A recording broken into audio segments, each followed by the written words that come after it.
Disney's Disneyland. When you wish upon a star, makes no difference who you are. Each week as you enter this timeless land, one of these many worlds will open to you. Frontierland, tall tales and true from the legendary past. Tomorrowland, promise of things to come.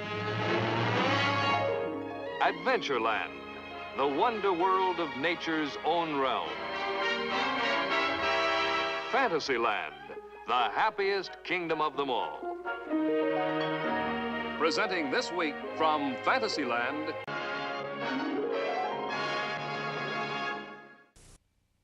And now your host, Walt Disney. Here at the studio, we get many letters from art students and from people who are just interested in art. Some of these letters ask questions that deserve a more detailed answer than could be given in a written reply. And so, from time to time, we're going to devote an entire program to answering a few of these questions. Now, first off, I'd like to say that I do not presume to be an authority on art. It is true that we've had a brush with art around here, but it has generally been confined to our own field, the art of animation. And any opinions or advice on the subject of art would naturally be limited to that field of experience. So I'm going to refer to a book that has been a great source of inspiration to me even back in my student years. It is The Art Spirit. Now, this is not a textbook, but rather a compilation of philosophy and thoughts on art. It's by Robert Henri. Robert Henri, who died in 1929, was an outstanding American painter.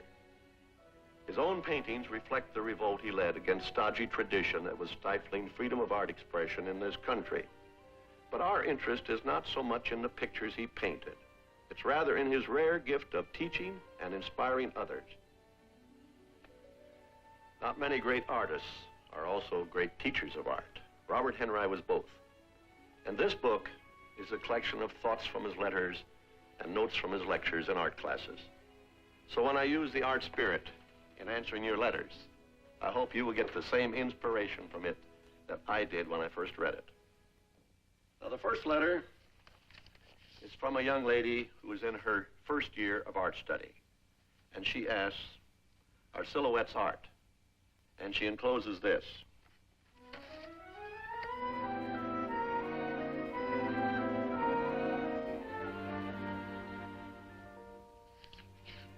She writes in part, my friends in art school insist that cutting out silhouettes of this sort is a complete waste of time and argue that they are not a legitimate form of art. In fact, not art at all. Now, I like making these and feel that they have some merit, but I don't know how to prove it. Could you possibly think of anything that will help me out with my side of the argument? Are silhouettes art?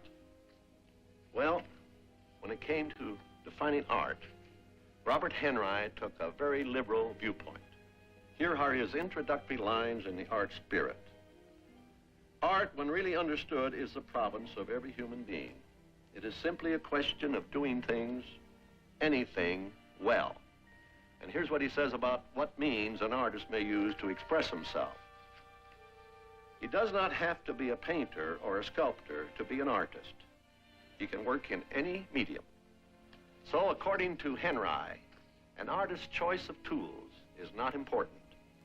And as far as using scissors is concerned, there's no question that it requires a great deal of skill to cut out a good silhouette. To prove my point, let's take a trip to Disneyland. Here on Main Street is the silhouette shop of Alex and Nemo, who are truly artists with scissors. This is Nemo doing one of his tricks to attract the attention of passers-by.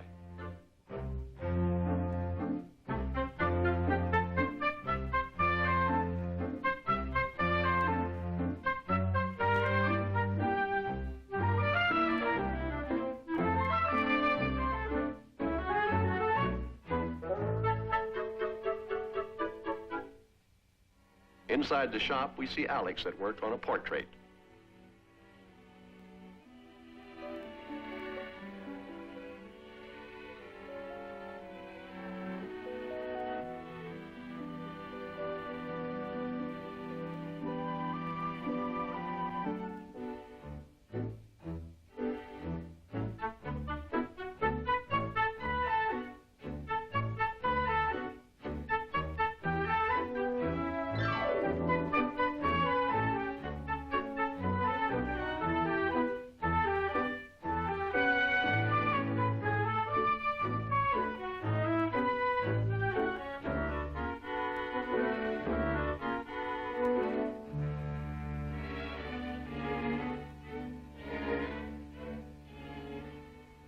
nowadays silhouettes are associated in most people's minds with fairgrounds and amusement parks, our files show they actually are a part of an honorable and really ancient art. Possibly one of man's first attempts at artistic expression took this form. One authority has estimated that these silhouettes were made between 5,000 and 10,000 BC. They are called rock pictures and are painted on the rock walls of almost inaccessible ledges high in the mountains of eastern Spain.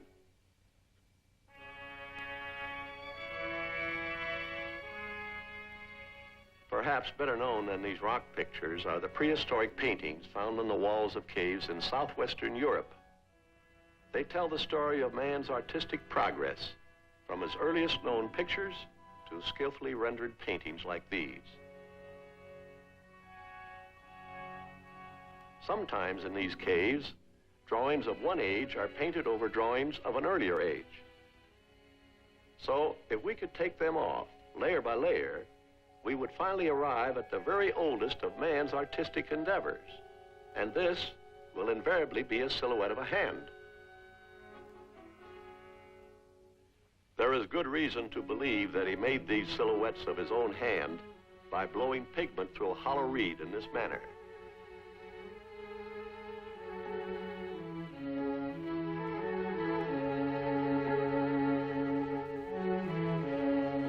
Although this is one of man's earliest attempts at art, this same technique is still being used by the artists of today. Instead of a hand, a stencil or frisket is used. Instead of a reed and lung power, the modern airbrush, which in effect is a miniature spray gun.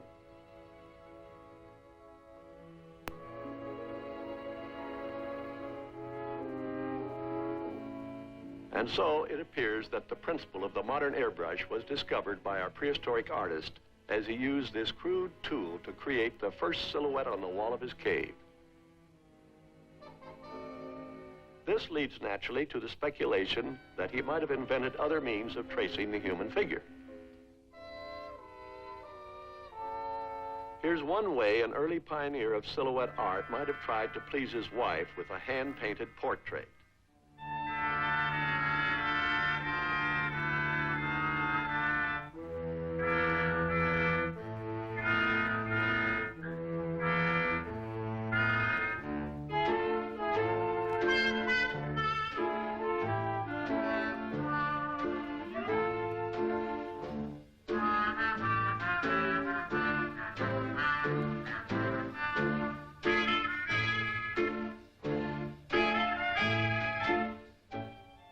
Yes, we could imagine that this might have been the first portrait. It might also have led to the first divorce.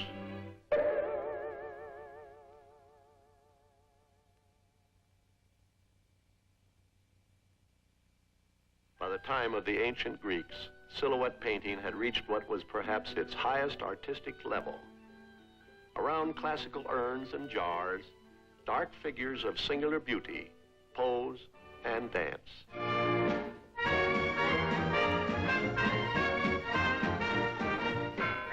Or indulge in violent combat.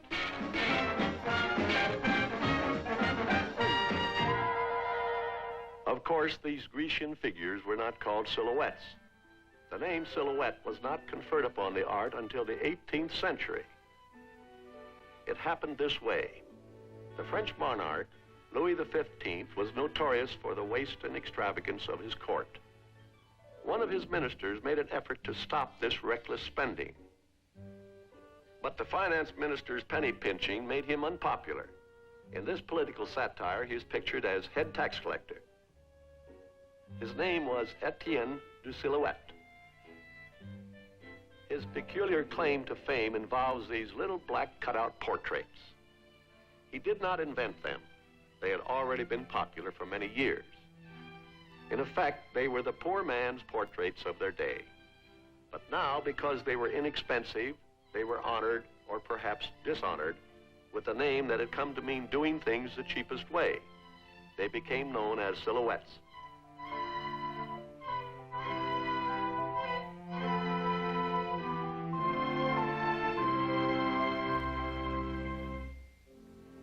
After his retirement, Etienne du Silhouette made some amends to the art he had unintentionally defamed by becoming himself a silhouette maker. This one of the Empress of Russia is attributed to him.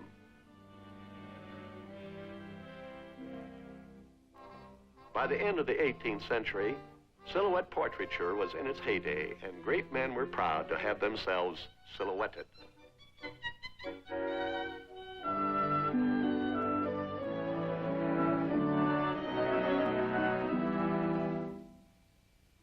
The art attained such a great vogue that silhouettes were used extensively to decorate artifacts of all kinds.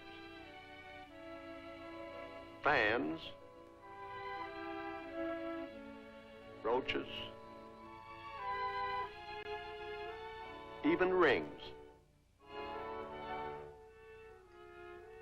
and the ever-present snuff box. Even though these decorations were quite small, they often proved to be very lifelike on close inspection.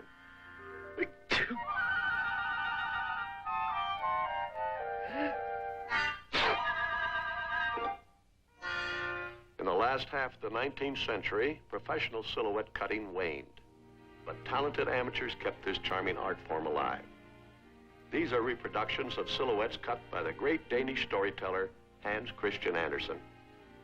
They reflect some of the imagination and whimsy of their famous maker. With such a distinguished history, it's not surprising that even today, silhouette making continues to exert a certain fascination and interest. In fact, it intrigued us here at the studio so much that we thought we'd try our hand at it.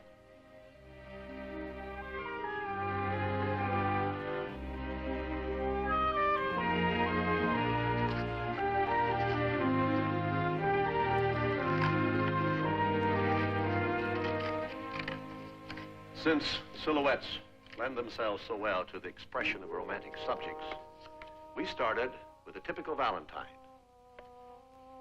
We combined silhouette art with the beautiful voice of Dinah Shore, the ballet dancing of Tanya Roberczynska and David Lachine, and our own art of animation set to a beautiful ballad called Two Silhouettes.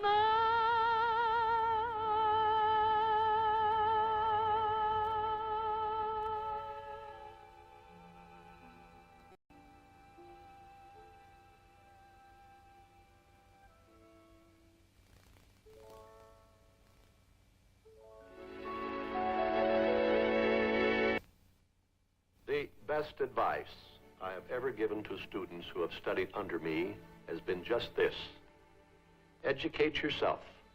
Do not let me educate you. I'm reading from Robert Henri in response to a question often asked in letters from art students.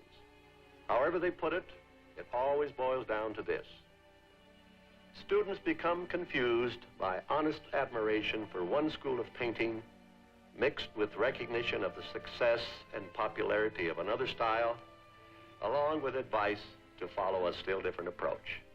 Frequently, a student will ask which one he should imitate. Robert Henri would advise, don't imitate anyone.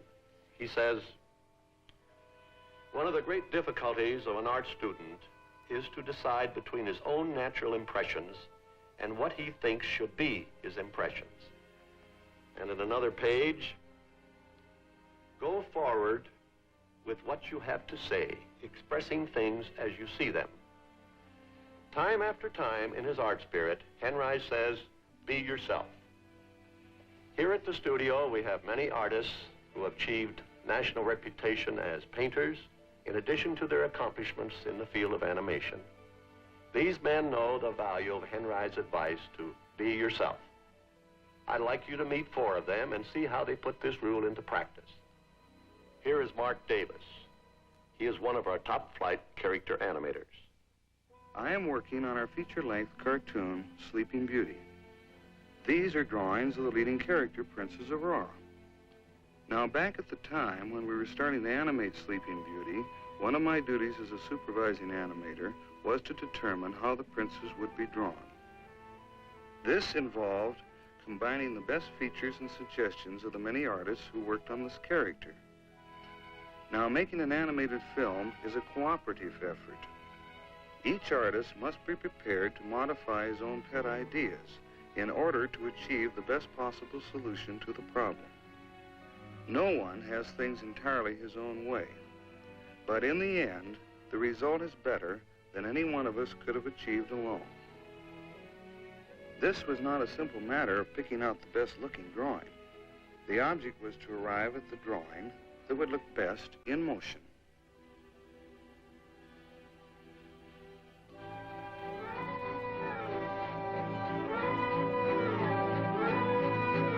They never want me to meet anyone. But you know something? I fooled them. I have met someone. He takes me in his arms, and then I wake up.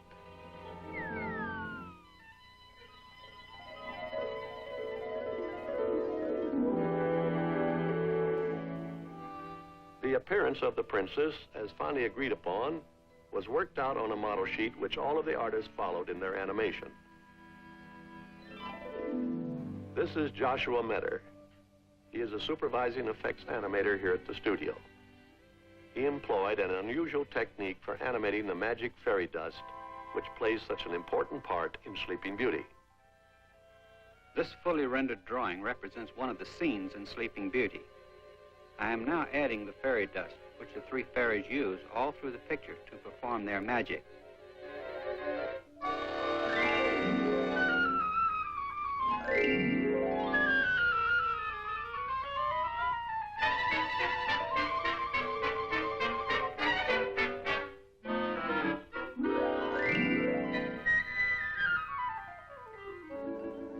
Here is Ivan Earle. He created the unique styling and overall appearance of our production, Sleeping Beauty. In searching for a style for a cartoon feature, many considerations are necessary. For one thing, it must be more than merely pleasing to the eye. The backgrounds must harmonize with the animated characters, as well as fit the mood of the story and the music. Sleeping Beauty is a fairy tale that is supposed to have taken place long, long ago. So we did a great amount of research into medieval painting and architecture before we arrived at the right styling for this picture.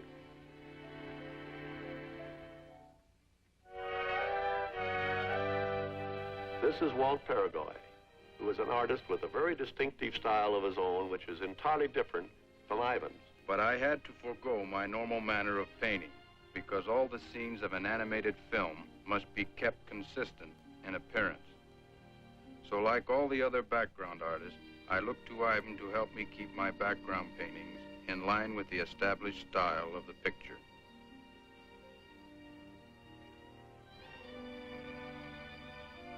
This entire operation puts one in mind of a symphony orchestra, where men who are good enough to be soloists in their own right are thinking only of the effect they are producing on the whole. This sort of deferring to what is most important in achieving a common goal affects every individual in the studio while he is at work. But in his leisure time, he can be himself. No longer a member of a group, but a virtuoso, an individualist, suiting only himself. Here now, on a Saturday, our four artists take a busman's holiday. On this particular day, the subject that attracts their interest is a fine old live oak.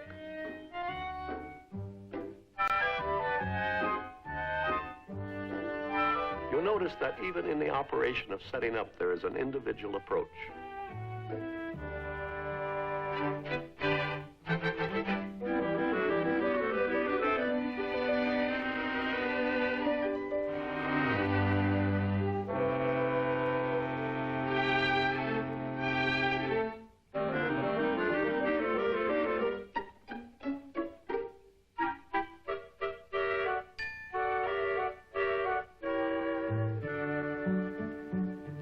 Let's listen to the voice of each artist as he explains what is in his mind as we see him paint his picture.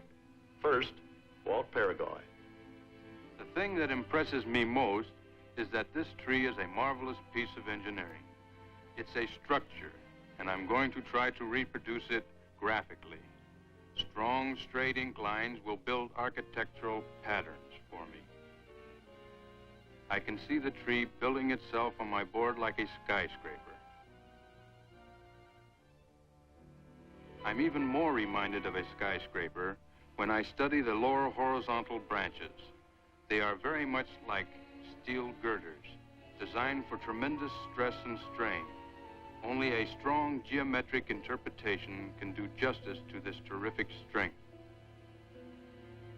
Now, while I look at this tree as architecture, the others see it differently.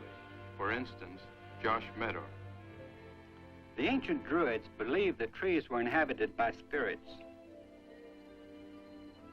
Now, I'm no Druid, but I can see how they could have gotten the idea. This tree is certainly a living thing, full of personality. I feel that I've got to work mighty fast if I want to capture my first impression of all this tremendous vitality and life. So I'm applying these blocking in strokes with my biggest brush, and I'm using a very thin mixture of oil paint and lighter fluid. I use lighter fluid because it dries fast. I see this tree as a living personality, but no doubt Ivan Earle sees it from an entirely different point of view. Yes, I do. I see in this tree all the richness and variety that can be found in nature. I am not going to paint the whole tree. What I'm looking for is contained in the trunk as much as in any part of this tree. I intend to make a very detailed study of the tree trunk. In fact, you might call it a portrait of a tree trunk. I am working with casein, a watercolor type of paint. I find this medium ideal for working in fine detail. Of course, the first step is pretty rough. What I'm delineating here are the outside lines of the trunk. This will establish the silhouette, or outside shape of what I am painting.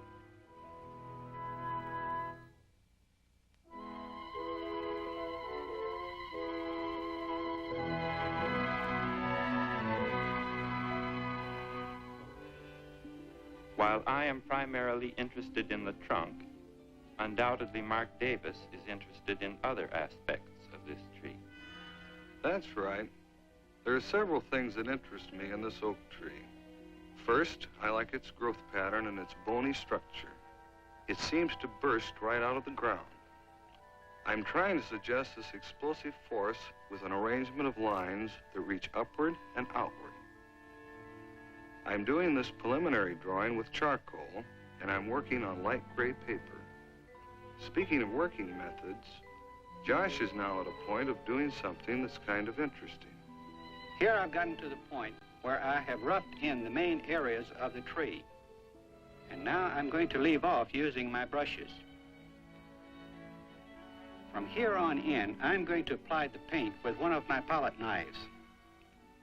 These knives are generally used for scraping paint off the palette, but I think they're fine for applying the paint to the canvas.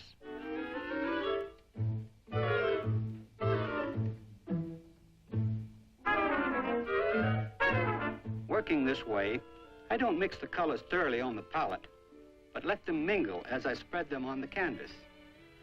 It is my way of suggesting movement. Careful, precise mixing of colors would kill all the life in it for me. I consider putting in the background very important. You see, I can't think of painting this old tree without putting him in his proper surroundings, the life and landscape that he dominates.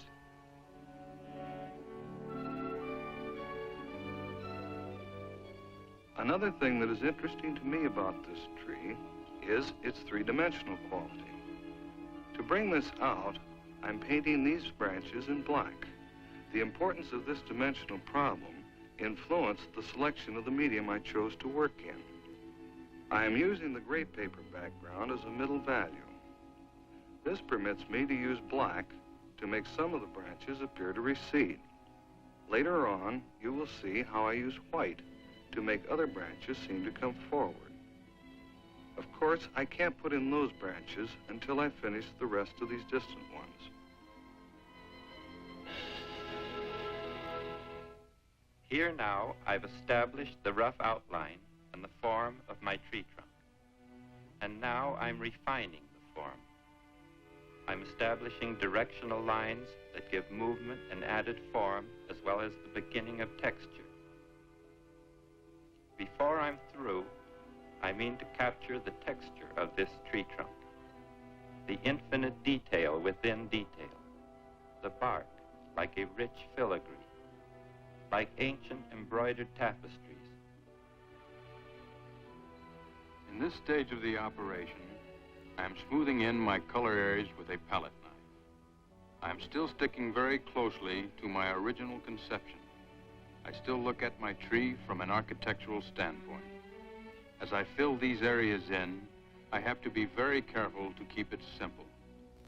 It would ruin my basic design if I were to go in for too much ornamentation. Now my picture is nearing completion. I'm putting in the white, which you may recall is intended to make certain areas come forward. However, the mere ability to move elements either forward or backward in the picture plane is not enough. There must be good design. Consequently, I have been very selective about which branches I have chosen to make important, or subdue, or eliminate entirely. What I'm trying to do is to take what nature has put before me and reorganize it into its most decorative aspect. Of course, each one of us is actually doing that, but in a different manner.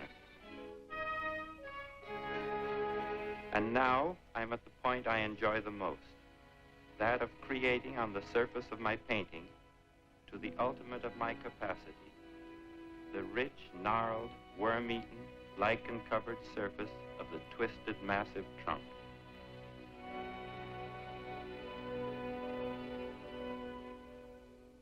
As the four artists finish their pictures, it is interesting to see how very differently they turn out, even though they were all painting the same tree.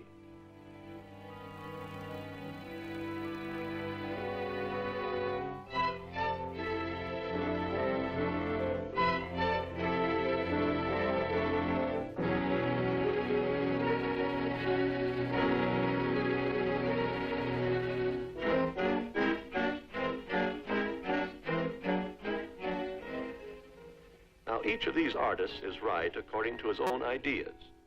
What each one has painted is not just the external appearance of a tree, but his own personal response to what the tree represents. In short, the whole idea of a tree. For in his book, Robert Henri has rightly said, "The great painter has something to say. He does not paint men, landscapes, or furniture, but an idea.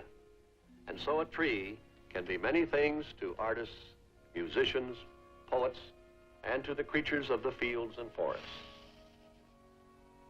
So now, with our own art of animation, let us take a poem by Joyce Kilmer, music by Oscar Rosbach, the talents of Fred Waring and his Pennsylvanians, and present our idea of a tree.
Many budding young artists write in asking for the shortcut to inspiration. Letters like this seem to be typical of a certain stage in the development of some art students. He says, I have been told that I can draw and paint real well, but I have an awful time making up my mind what to draw. It makes me wonder if having worthwhile ideas is a gift I just haven't got, or maybe there's a trick or formula to it. How do painters arrive at the wonderful ideas and compositions I see in art galleries? Or maybe you could tell me how you and your artists get the ideas for your pictures. Well, first, in regard to painters, Robert Henri has a very pertinent answer to this problem. He says, painting is the expression of ideas in permanent form. It is the study of our lives, our environment. Robert Henri is simply saying, get your inspiration from what you know and see all around you. Now about the ideas for our animated pictures.